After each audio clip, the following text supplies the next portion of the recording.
ಓಂ ಶ್ರೀ ಗುರು ಬಸವಲಿಂಗಾಯ ನಮಃ. ಸರ್ವರಿಗೂ ಶರಣು ಶರಣಾರ್ಥಿಗಳು. ಬಸವ ಎಂಬ ಮೂರಕ್ಷರ ಹೃದಯ ಕಮಲದಲ್ಲಿ ನೆಲೆಗೊಂಡಡೆ ಅಭೇದ್ಯ ವೇದ್ಯವಾಯಿತು, ಅಸಾಧ್ಯ ಸಾಧ್ಯವಾಯಿತು. ಇಂದು ಬಸವಣ್ಣನಿಂದ ಲೋಕಲೌಕಿಕದ ಕುಭಾಷೆಯ ಕಳೆದು ಲೋಕಾಚರಣೆಯ ನತಿಗೆಳೆದು ಭಕ್ತಿ ಬರಬಹುದು ಕೂಡಲ ಚೆನ್ನ ಸಂಗಯ್ಯನಲ್ಲಿ ಬಸವಣ್ಣನ ಕಾರುಣ್ಯದಿಂದ. ಚಿನ್ಮಯ ಜ್ಞಾನಿ ಚೆನ್ನ ಬಸವಣ್ಣನವರ ವಚನವನ್ನ ಸ್ಮರಿಸುತ್ತಾ ಇಂದು ಭ್ರಮರಾಮರವರ ಒಂದು ಬೆಳ್ಳಿ ಮೋಡ ನಿವಾಸದಲ್ಲಿ ಈ ದಿನ ಬಸವ ಜಯಂತಿ ಕಾರ್ಯಕ್ರಮವನ್ನು ಹಮ್ಮಿಕೊಂಡಿದ್ದಾರೆ. ವೇದಿಕೆ ಮೇಲೆ ಆಸೀನರಾಗಿರುವಂತಹ ವಚನಕುಮಾರ ಸ್ವಾಮಿರವರೇ ಹಾಗೂ ಅಂತಾರಾಷ್ಟ್ರೀಯ ಮಟ್ಟದಲ್ಲಿ ಹೆಸರನ್ನ ಮಾಡಿರುವಂತಹ ಕ್ರೀಡೆಯಲ್ಲಿ ನಮ್ಮ ಪೂಜಾ ಮೇಡಮ್ ರವರೇ, ಹಾಗೆ ಈಗ ತಾನೇ ನಮ್ಮ ಚಿತ್ರರಂಗದಲ್ಲಿ ಬಹಳ ಹೆಸರನ್ನ ಮಾಡಿ ಬಹಳ ಒಳ್ಳೆಯ ಒಂದು ಚಿತ್ರರಂಗದಲ್ಲಿ ಒಂದು ಹೆಗ್ಗಳಿಕೆಯನ್ನ ಪಡೆದಿರುವಂತಹ ಜಯಜಗದೀಶ್ ಸರ್ ಅವರೇ, ವಿಜಯಲಕ್ಷ್ಮಿ ಸಿಂಗ್ ರವರೇ ಇಬ್ಬರು ಕೂಡ ಈ ಕಾರ್ಯಕ್ರಮಕ್ಕೆ ಬಂದಿದ್ದಾರೆ. ಅವರಿಗೆ ನಾವು ಹೃದಯಪೂರ್ವಕವಾಗಿ ಜೋರಾಗಿ ಚಪ್ಪಾಳೆ ತಟ್ಟುವುದರ ಮೂಲಕ ನಾವು ಸ್ವಾಗತವನ್ನು ಮಾಡ್ತೀವಿ. ಸರ್ ಮತ್ತೆ ಮೇಡಮ್ಗೆ ಬಹಳ ಸ್ವಾಗತ. ನನಗಿದು ಆಶ್ಚರ್ಯ ಮತ್ತೆ ಅಚ್ಚರಿ ಆಗ್ತಾ ಇದೆ ನಿಜವಾಗ್ಲೂ ಇವತ್ತು ಈ ಕಾರ್ಯಕ್ರಮದಲ್ಲಿ ತಮ್ಮನ್ನ ನೋಡ್ತಾ ಇರೋದು. ಸಾಮಾನ್ಯವಾಗಿ ನಾವು ಅವರನ್ನ ಧಾರಾವಾಹಿಗಳಲ್ಲಿ ಚಿತ್ರದಲ್ಲಿ ನೋಡಿದ್ವಿ, ಅವರನ್ನ ನಾವು ವೇದಿಕೆಗೆ ಕರಿಬೇಕಂತ ನಾನು ಈ ಮೂಲಕ ಕೇಳ್ಕೊಂಡು. ಮೇಡಮ್ ಸ್ಟೂಡೆಂಟ್ ಅಂತ ನೋಡಿ, ಮೇಡಮ್ ಸ್ಟೂಡೆಂಟ್ ಅಂತೆ ಬಹಳ ಸಂತೋಷ ಆಗುತ್ತೆ. ಇಂತಹ ಒಳ್ಳೆಯ ಶಿಷ್ಯರನ್ನ ಪಡೆದಿದ್ದಾರೆ, ಇಂತಹ ಒಳ್ಳೆ ಗುರುಗಳನ್ನ ಪಡೆದಿದ್ದಾರೆ ಅಂತಾರೆ ಬಹಳ ಸಂತೋಷವಾಗುತ್ತೆ. ಈ ದಿನ ಒಂದು ಬಸವ ಜಯಂತಿ ಕಾರ್ಯಕ್ರಮವನ್ನ ಮಾಡ್ತಿದೀವಿ. ಬಸವಣ್ಣನವರು ಕೊಟ್ಟಂತಹ ಮುಖ್ಯ 2 ತತ್ವಗಳು ಕಾಯಕ ಮತ್ತು ದಾಸೋಹ, ಇದೆರಡನ್ನ ನಾವು ಪಾಲಿಸಿದ್ರೆ ನಮ್ಮ ಜೀವನ ಒಂದು ಸಾಕ್ಷಾತ್ಕಾರ ಆಗುತ್ತೆ. ಅವರು ನಡೆ ನುಡಿಯಲ್ಲಿ ಬಹಳ ಸಮಾನತೆಯನ್ನ ಜೀವನದುದ್ದಕ್ಕೂ ಅವರು ಪ್ರತಿಪಾದಿಸಿಕೊಂಡು ಬಂದವರು ನಮ್ಮ ಬಸವಣ್ಣನವರು. ಅದಕ್ಕೊಂದು ಮಾತು ಹೇಳ್ತಾರೆ, ಅವರೊಂದು ವಚನದಲ್ಲಿ ಹೇಳ್ತಾರೆ, ಭಕ್ತಿ ಸುಭಾಷೆಯ ನುಡಿಯ ನುಡಿವೆ, ನುಡಿದಂತೆ ನಡೆವೆ, ನಡೆಯೊಳಗಾಗಿ ನುಡಿಯ ಪೂರೈಸುವೆ, ಮೇಲೆ ತೂಗುವ ತ್ರಾಸುಗಟ್ಟಲೆ ನಿಮ್ಮ ಕೈಯಲ್ಲಿ, ಒಂದು ಜವೆ ಕೊರತೆಯಾದಡೆ ಎನ್ನ ನತ್ತಿ ನೀವೆತ್ತು ಹೋಗು ಕೂಡಲೇ ಸಂಗಮ ದೇವ ಅಂತ ಹೇಳ್ತಾರೆ. ಅಂದ್ರೆ ನಾನು ಹಾಡೋ ಮಾತುಗಳು ಹೇಗಿರ್ಬೇಕು ಅಂದ್ರೆ ಭಕ್ತಿದಾಯಕವಾಗಿರ್ಬೇಕು ಅಂತ ಹೇಳ್ತಾರೆ. ನುಡಿದಂತೆ ನಾನು ನಡಿಬೇಕು, ಇವತ್ತು ಏನ್ ನುಡಿತೀನೋ ಅದೇ ರೀತಿ ನಾನು ನಡಿಬೇಕು ಅಂತ ಹೇಳ್ತಾರೆ. ಅಂದ್ರೆ ನನ್ನ ನಡೆಯಲ್ಲಿ ನಾನು ನುಡಿಯನ್ನ ಪೂರೈಸಬೇಕು ಅಂತ ಹೇಳ್ತಾರೆ ಅಲ್ವಾ. ಹಾಗೆ ಹೇಳ್ತಾರೆ, ಮೇಲೆ ತೂಗುವ ತ್ರಾಸುಗಟ್ಟಲೆ ಅಂತ.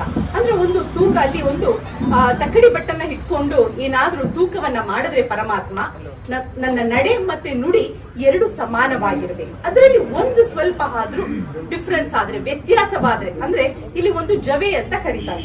ಒಂದು ಜವೆ ಅಂದ್ರೆ ಗೋಧಿ ಕಾಳು ಅಂತ. ಗೋಧಿ ಕಾಳು ನೋಡಿದೀವಲ್ಲ, ಅಷ್ಟು ವ್ಯತ್ಯಾಸ ಆದ್ರೆ ಕೂಡ ನನ್ನ ಪ್ರಾಣವನ್ನ ತೆಗೆದುಕೋ ಅಂತ ಹೇಳ್ತಾರೆ. ಅದಕ್ಕೆ ಇನ್ನೊಂದು ಅರ್ಥ ಜವೆ ಅಂತಂದ್ರೆ, ನಾವೆಲ್ಲರೂ ಕುದುರೆ ನೋಡಿದೀವಿ, ಕುದುರೆಯ ಬಾಲದಲ್ಲಿರುವಂತಹ ಕೂದಲನ್ನ ನೋಡಿದೀವಿ. ಆ ಕೂದಲಿನ ಒಂದು ತುದಿ ಭಾಗದಷ್ಟು ಕೂಡ ವ್ಯತ್ಯಾಸ ಆದ್ರೂ ಕೂಡ ನನ್ನ ಪ್ರಾಣವನ್ನ ತೆಗೆದುಕೋ ಅಂತ ಬಸವಣ್ಣನವರು ಪರಮಾತ್ಮನಿಗೆ ಸವಾಲನ್ನ ಹುಡ್ತಾರೆ. ಇಲ್ಲಿಯವರೆಗೆ ಜನಸಾಮಾನ್ಯರು ಯಾರು ಪರಮಾತ್ಮನಿಗೆ ಸವಾಲನ್ನ ಹುಟ್ಟಿಲ್ಲ, ಆದ್ರೆ ಆ ಒಂದು ಸಾಲಿನಲ್ಲಿ ನಿಲ್ಲುವವರು ನಮ್ಮ ಜಗಜ್ಯೋತಿ ವಿಶ್ವಗುರು ಬಸವಣ್ಣನವರು. ಇವತ್ತು ವಿಶ್ವದಾದ್ಯಂತ, ನಮ್ಮ ಕರ್ನಾಟಕದಲ್ಲಿ ಮಾತ್ರ ಅವರು ಸಾಂಸ್ಕೃತಿಕ ನಾಯಕರಾಗಿಲ್ಲ, ಒಂದು ವಿಶ್ವದಾದ್ಯಂತ ಅವರನ್ನ ಸಾಂಸ್ಕೃತಿಕ ನಾಯಕ ಅಂತ ಎಲ್ಲರೂ ಕೂಡ ಅವರನ್ನ ಕರೆದು ಅವರನ್ನ ಆಚರಿಸ್ತಾ ಇದ್ದಾರೆ.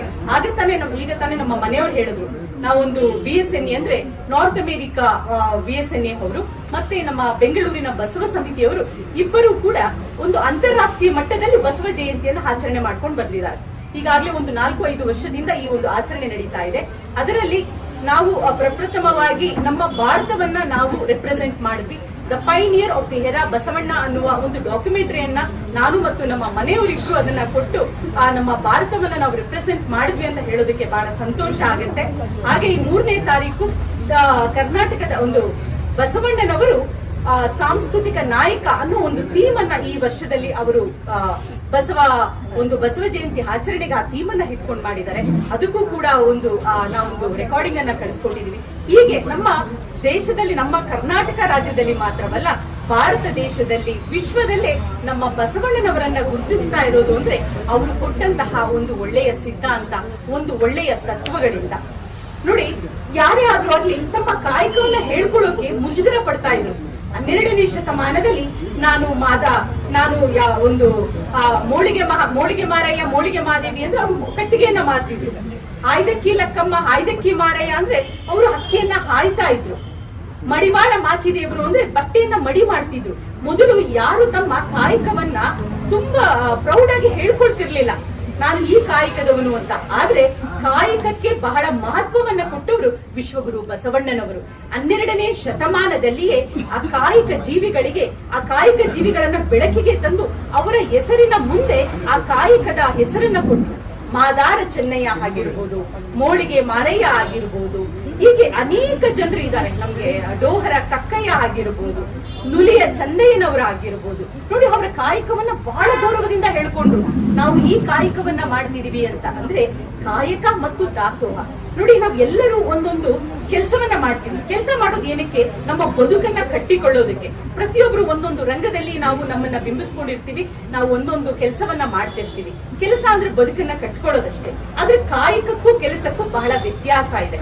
ಕಾಯಕ ಅಂದ್ರೆ ಯಾವುದೇ ಸ್ವಾರ್ಥ ಭಾವನೆ ಇಲ್ಲದೆ ನಾವು ಒಂದು ಕೆಲಸವನ್ನ ಮಾಡ್ತೀವಲ್ಲ, ಅದನ್ನ ಕಾಯಕ ಅಂತ ಹೇಳ್ತಾರೆ. ಇವತ್ತು ದಾಸೋಹವನ್ನ ಮಾಡ್ತಿದೀವಿ ಅಂತಂದ್ರೆ ನಾವು ಬೇರೆ ಯಾರಿಂದನೂ ಹಣವನ್ನ ಪಡೆದುಕೊಂಡು ನಾವು ಆ ದಾಸೋಹವನ್ನ ಮಾಡಿದ್ರೆ ಅದು ಗುರು ಲಿಂಗ ಜಂಗಮರಿಗೆ ಅಥವಾ ಪರಮಾತ್ಮನಿಗೆ ಸಲ್ಲೋದಿಲ್ಲ ಅಂತ ಹೇಳ್ತಾರೆ.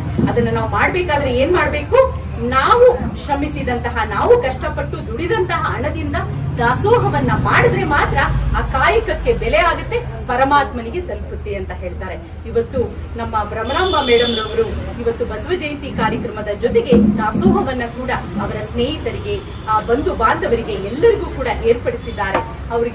ಅವರಿಗೆ ಅವರ ಕುಟುಂಬ ವರ್ಗದವರಿಗೆ ಆರೋಗ್ಯ, ಆಯುಸ್ಸು, ಸುಖ, ಶಾಂತಿ, ನೆಮ್ಮದಿಯನ್ನ ಕೊಟ್ಟು ಪರಮಾತ್ಮ ಕಾಪಾಡ್ಲಿ ಅಂತ ಹೇಳ್ತಾ ಕೊನೆಯದಾಗ ಒಂದು ವಚನವನ್ನ ನಾನು ಹೇಳ್ತೀನಿ. ಬಸವಣ್ಣನವರು ಹೇಳ್ತಾರೆ, ಲೇಸೆನಿಸಿಕೊಂಡು 5 ದಿವಸ ಬದುಕಿದಡೇನೋ, ಲೇಸೆನಿಸಿಕೊಂಡು 4 ದಿವಸ ಬದುಕಿದಡೇನೋ, ಲೇಸೆನಿಸಿಕೊಂಡು 3 ದಿವಸ ಬದುಕಿದಡೇನೋ, ಲೇಸೆನಿಸಿಕೊಂಡು 2 ದಿವಸ ಬದುಕಿದಡೇನೋ. ಜೀವಿತಂ ಶಿವಭಕ್ತಾನ ವರಂ 5 ದಿನಾನಿ ಚ ನಾಜ ಕಲ್ಪ ಸಹಸ್ರಾನಿ ಭಕ್ತಿಹೀನಸ್ಯ ಶಾಂಕರಿ ಎಂಬುದಾಗಿ ಕೂಡಲ ಸಂಗನ ಶರಣರ ವಚನಗಳಲ್ಲಿ ಲೇಸೆನಿಸಿಕೊಂಡು 1 ದಿನ ಬದುಕಿದರೆ ಸಾಕು ಅಂತ ಹೇಳ್ತಾರೆ. ನೋಡಿ, ನಾವು ಎಷ್ಟು ವರ್ಷ ಬದುಕಿದ್ವಿ ಅನ್ನೋದು ಮುಖ್ಯ ಆಗೋದಿಲ್ಲ. ಆದ್ರೆ ಬದುಕಿದ್ದಂತಹ ಕಾಲಘಟ್ಟದಲ್ಲಿ ನಾವು ಯಾವ ಕೆಲಸವನ್ನ ಮಾಡಿದ್ವಿ, ಯಾರಿಗೆ 4 ಜನಕ್ಕೆ ಉಪಯೋಗವಾಗುವಂತಹ ಕೆಲಸವನ್ನ ಮಾಡಿ ಅವರಿಂದ ಒಳ್ಳೆಯ ಒಂದು ಪಾಸಿಟಿವ್ ಒಂದು ಅಭಿಪ್ರಾಯವನ್ನ ನಾವು ಪಡ್ಕೊಂಡಿದ್ವಿ ಅನ್ನೋದು ಬಹಳ ಮುಖ್ಯ ಆಗುತ್ತೆ. ಯಾಕಂದ್ರೆ ನಾವು ಆಗ್ಲೇ ನಮ್ಮ ಮನೆಯವರು ಒಂದು 4 ಹೆಂಡತಿಯರ ಒಂದು ಕಥೆಯನ್ನ ಹೇಳಿದ್ರು ಅಲ್ವಾ. ಆ ಕಥೆಯ ಮೂಲಕ ನಮಗೆ ಗೊತ್ತಿರಬೇಕು, ನಾವು ಗಳಿಸಿದಂತಹ ಹಣ, ಸಂಪತ್ತು, ಐಶ್ವರ್ಯ ಯಾವುದು ಕೂಡ ನಮ್ಮ ಹಿಂದೆ ಬರೋದಿಲ್ಲ. ನಾವು ಮಾಡಿದಂತಹ ಒಳ್ಳೆಯ ಪುಣ್ಯ ಕೆಲಸವಾದ್ರೂ ಮಾತ್ರ ಅದು ನಮ್ಮ ಜೊತೆ ಬರುತ್ತೆ. ಆ ಪುಣ್ಯವನ್ನ ಮಾತ್ರ ನಾವು ತೆಗೆದುಕೊಂಡು ಹೋಗ್ತೀವಿ. ಈ ಜಗತ್ತಿನಲ್ಲಿ ಸ್ವರ್ಗ ನರಕ ಅನ್ನೋದು ಯಾವುದೂ ಇಲ್ಲ. ಸ್ವರ್ಗವನ್ನ ನಾವು ಮಾಡ್ಕೋಬೇಕಂದ್ರೆ ಅರಿತು ಬಾಳಬೇಕು, ಅರಿವೇ ಗುರುವಾಗಬೇಕು.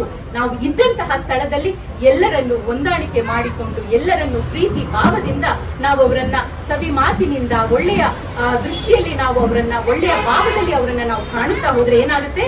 ಅದೇ ಒಂದು ಸ್ಥಳ ಸ್ವರ್ಗವಾಗುತ್ತೆ. ಇವತ್ತು ಭ್ರಮರಾಂಬ ಅವರ ಬೆಳ್ಳಿ ಮೋಡ ನಿವಾಸ ಇವತ್ತು ಸ್ವರ್ಗವಾಗಿದೆ. ಇಂತಹ ಸ್ವರ್ಗದ ಕಾರ್ಯಕ್ರಮಕ್ಕೆ ನೀವೆಲ್ಲರೂ ಆಗಮಿಸಿರೋದು ಬಹಳ ಸಂತೋಷ ಆಗುತ್ತೆ. ಹಾಗೆ ನನ್ನ ಪರಿಚಯವನ್ನು ಕೂಡ ನಾನು ಮಾಡ್ಕೊಳ್ಬೇಕು. ನನ್ನ ಹೆಸರು ರೂಪಾ ಕುಮಾರಸ್ವಾಮಿ ಅಂತ, ಶರಣು ವಿಶ್ವವಚನ ಫೌಂಡೇಶನ್ ನ ಸಂಸ್ಥಾಪಕಿ. 10 ವರ್ಷ ಆಗಿದೆ ಈ ಸಂಸ್ಥೆಯನ್ನ ನಾವು ಸ್ಥಾಪನೆ ಮಾಡಿ. 2016ರಲ್ಲಿ ಸಿದ್ಧಗಂಗೆಯ ಪೂಜ್ಯ ಗುರುಗಳಾದಂತಹ ಡಾಕ್ಟರ್ ಶ್ರೀ ಶಿವಕುಮಾರ ಮಹಾಸ್ವಾಮಿಗಳವರಿಂದ ನಮ್ಮ ಒಂದು ಸಂಸ್ಥೆ ಉದ್ಘಾಟನೆ ಆಯಿತು. ಇಲ್ಲಿಯವರೆಗೆ 54 ಕೃತಿಗಳನ್ನ ನಾವು ಹೊರತಂದಿದ್ದೇವೆ. ಹಾಗೂ ಸಾಕಷ್ಟು ಸಾಕ್ಷ್ಯಚಿತ್ರಗಳನ್ನ ಮಾಡಿದ್ದೇವೆ. ಮಲೆಯ ಮಹದೇವ ಆಗಿರ್ಬೋದು, ಗದ್ದಿಗೆ ಕೆಂಡಗಣ್ಣ ಸ್ವಾಮಿಯವರದಾಗಿರ್ಬೋದು, ಗುರುಮಲ್ಲೇಶ್ವರರಾಗಿರ್ಬೋದು, ಸಿದ್ಧಗಂಗಾ ಶ್ರೀಗಳ ಬಗ್ಗೆ ಒಂದು ಆ್ಯಪ್ ಆಗಿರ್ಬೋದು, ವಿಶ್ವಗುರು ಬಸವಣ್ಣನವರ ಆ್ಯಪ್ ಆಗಿರ್ಬೋದು. ಹೀಗೆ ಸಾಕಷ್ಟು ಕೆಲಸಗಳನ್ನ ಮಾಡ್ತಾ ಆನ್ಲೈನ್ ಆಫ್ಲೈನ್ 2 ಅಂದ್ರೆ ಭೌತಿಕವಾಗಿಯೂ ಕೂಡ ಕೆಲಸವನ್ನ ಮಾಡ್ತಿದೀವಿ, ಅಂತರ್ಜಾಲದ ಮುಖಾಂತರ ಕೂಡ ಕೆಲಸವನ್ನ ಮಾಡ್ತಿದೀವಿ. ಯೂಟ್ಯೂಬ್ ನಲ್ಲಿ ಯಾರಾದ್ರೂ ಶರಣು ವಿಶ್ವ ವಚನ ಫೌಂಡೇಶನ್ ಅಂತ ಒಂದು ನೀವು ಟ್ಯಾಪ್ ಮಾಡಿದ್ರೆ ನಮ್ಮ ಫೌಂಡೇಶನ್ 10 ವರ್ಷದಿಂದ ಎಷ್ಟು ಕೆಲಸಗಳನ್ನ ಮಾಡಿದೆ ಅನ್ನೋದು ನಿಮಗೆ ಗೊತ್ತಾಗುತ್ತೆ. ನಿಮಗೆ ಒಳ್ಳೆಯ ವಚನ ಗಾಯನ ಆಗಿರ್ಬೋದು, ವಚನ ಚಿಂತನೆ ಆಗಿರ್ಬೋದು, ಉಪನ್ಯಾಸ ಆಗಿರ್ಬೋದು, ಮತ್ತೆ ವಿಶ್ವವಚನ ರಸಪ್ರಶ್ನೆ ಅಂತ ಪ್ರತಿ ವಾರ ಮಂಗಳವಾರ ರಾತ್ರಿ 9 ಗಂಟೆಗೆ ಪ್ರಸಾರ ಮಾಡ್ತೀವಿ. ಅದರಲ್ಲಿ ಶರಣ ಸಾಹಿತ್ಯಕ್ಕೆ ಸಂಬಂಧಪಟ್ಟಂತ 5 ಪ್ರಶ್ನೆಗಳನ್ನ ನಾವು ಕೇಳ್ತಾ ಬರ್ತಾ ಇದ್ದೀವಿ. ಆ 5 ಪ್ರಶ್ನೆಗಳಿಗೆ ಯಾರು ಉತ್ತರವನ್ನ ವಾಟ್ಸ್ಆಪ್ ಗುಂಪಿನಲ್ಲಿ ಕೊಡ್ತಾರೋ ಅವರಿಗೆ ನಾವು ಒಂದು ಪ್ರೈಸ್ ಅನ್ನ ಕೊಟ್ಟು ಅವರ ಒಂದು ಪತ್ರಿಕಾ ಮಾಧ್ಯಮದಲ್ಲಿ ಅವರ ಹೆಸರನ್ನ ಕೊಟ್ಟು ಅವರ ಫೋಟೋವನ್ನ ಕೊಡ್ತೀವಿ. ಹೀಗೆ ಶರಣ ಸಾಹಿತ್ಯದ ಬಗ್ಗೆ, ವಚನ ಸಾಹಿತ್ಯದ ಬಗ್ಗೆ ಎಲ್ಲಾ ಕಡೆ ಪ್ರಸಾರ ಮಾಡಬೇಕು ಅನ್ನೋ ನಿಟ್ಟಿನಲ್ಲಿ ನಾವೊಂದು ಈ ಸಂಸ್ಥೆಯನ್ನ ಪ್ರಾರಂಭ ಮಾಡಿ ಕೆಲಸವನ್ನ ಮಾಡ್ತಿದೀವಿ. ನಿಮಗೆ ಯಾರಿಗಾದ್ರೂ ಒಂದು ಚಾನೆಲ್ಗೆ ಸಬ್ಸ್ಕ್ರೈಬ್ ಆದ್ರೆ ನೀವು ಕೂಡ ಆ ಚಾನೆಲ್ ಅಲ್ಲಿ ನಡೆಯುವಂತಹ ಎಲ್ಲ ಕೆಲಸಗಳನ್ನ ನೋಡ್ಬೋದು. ಸದಸ್ಯತ್ವವನ್ನ ತೆಗೆದುಕೊಂಡವರಿಗೆ ಪ್ರತಿ ವರ್ಷ ನಮ್ಮ ಫೌಂಡೇಶನ್ ಇಂದ ವಿಶೇಷವಾದ ದಿನಚರಿ, ಸಂಚಿಕೆ, ಕೃತಿಗಳನ್ನ ಹೊರತರ್ತೀವಿ. ಅದನ್ನು ಕೂಡ ನಿಮಗೆ ತಲುಪಿಸ್ತೀವಿ ಅಂತ ಹೇಳ್ತಾ ಇಲ್ಲಿವರೆಗೆ ನನಗೆ ಮಾತನಾಡಲು ಅವಕಾಶ ಮಾಡಿಕೊಟ್ಟಂತಹ ಎಲ್ಲರಿಗೂ ನಾನು ಭಕ್ತಿಪೂರ್ವಕ ಶರಣಾರ್ಥಿಯನ್ನ ಸಮರ್ಪಿಸುತ್ತೇನೆ. ಜೈ ಬಸವ. ಎಲ್ಲರಿಗೂ ಒಂದು ದೊಡ್ಡ ಚಪ್ಪಾಳೆ. ನಾನು ಏನೇನು ಬಿಟ್ಟಿದ್ದೋ ಅದನ್ನೆಲ್ಲ ಅವ್ರು ಹೇಳಿದ್ದಾರೆ. ಆ ಕ್ರೆಡೆನ್ಷಿಯಲ್ಸ್ ಅನ್ನ ನಾವು ನೆನಪಿಟ್ಕೊಳ್ತೇವೆ.